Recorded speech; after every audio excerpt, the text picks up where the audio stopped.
15 राज्यों में हुए उपचुनाव के नतीजे घोषित। उपचुनाव के नतीजों का क्या कुछ होगा असर? उपचुनाव के नतीजों का यूपी की सियासत पर भी असर।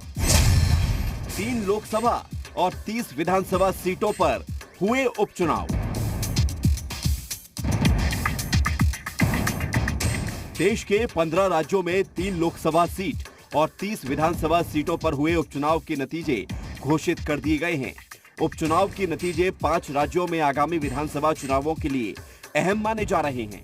वहीं ये नतीजे एक तरह से यूपी चुनाव के लिए लिटमस टेस्ट माना जा रहा है। उपचुनाव के नतीजे बीजेपी के लिए खतरे की घंटी साबित हो सकती है। उपचुनाव के परिणाम। हिमाचल में सत्तारूढ़ बीजेपी को सभी 3 विधानसभा और 1 लोकसभा सीट पर हार का सामना करना पड़ा। यही नहीं, कर्नाटक में भी बीजेपी की सरकार है और वहां 2 में से 1 सीट बीजेपी हारी है। कर्नाटक और हिमाचल दोनों ही राज्यों में बीजेपी मुख्यमंत्री के गृह जिले की सीट हारी है। राजस्थान में बीजेपी मुख्य विपक्षी पार्टी है, लेकिन यहां की दोनों विधानसभा सीटों पर बीजेपी एक तीसरे और दूसरी सीट पर चौथे नंबर पर रही। बीजेपी बंगाल में मुख्य विपक्षी दल है, लेकिन यहां 4 में से 3 सीटों पर बीजेपी की जमानत जब्त हुई।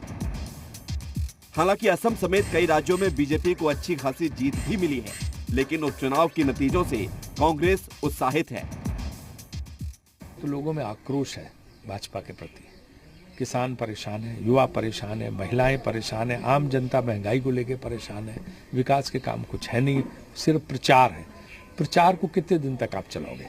प्रचार लंबा तो चल नहीं पाता, इसलिए लोग जो है नाराज हैं और लोगों ने कांग्रेस को वोट दिया।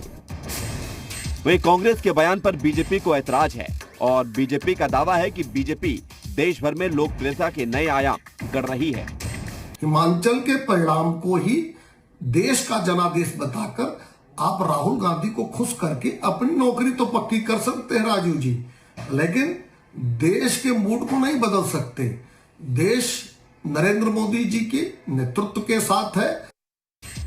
उपचुनाव के परिणाम को राष्ट्रीय मुद्दों पर देशव्यापी सर्वे की तरह देखा जा रहा है। इससे निकले परिणाम को देश के मिजाज के तौर पर पेश किया जाएगा। विशेष करके उत्तर भारतीय राज्य हिमाचल प्रदेश और हरियाणा के नतीजे उत्तर प्रदेश में होने वाले चुनाव के दृष्टिकोण से भारतीय जनता पार्टी को परेशान करने वाले हैं, क्योंकि पश्चिमी उत्तर प्रदेश में किसान आंदोलन चल रहा है और ऐसा माना जाता है कि किसान आंदोलनों का असर हरियाणा और हिमाचल प्रदेश में भी कुछ न कुछ जरूर है।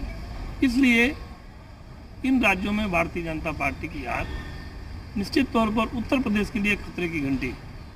उपचुनाव के नतीजे यूपी के चुनाव में बीजेपी और कांग्रेस के लिए अहम रोल अदा करेंगे। इसमें कोई दो राय नहीं कि उपचुनाव के नतीजों के बाद बीजेपी और कांग्रेस अपनी रणनीति भी बदलेंगे। ब्यूरो रिपोर्ट, जी मीडिया।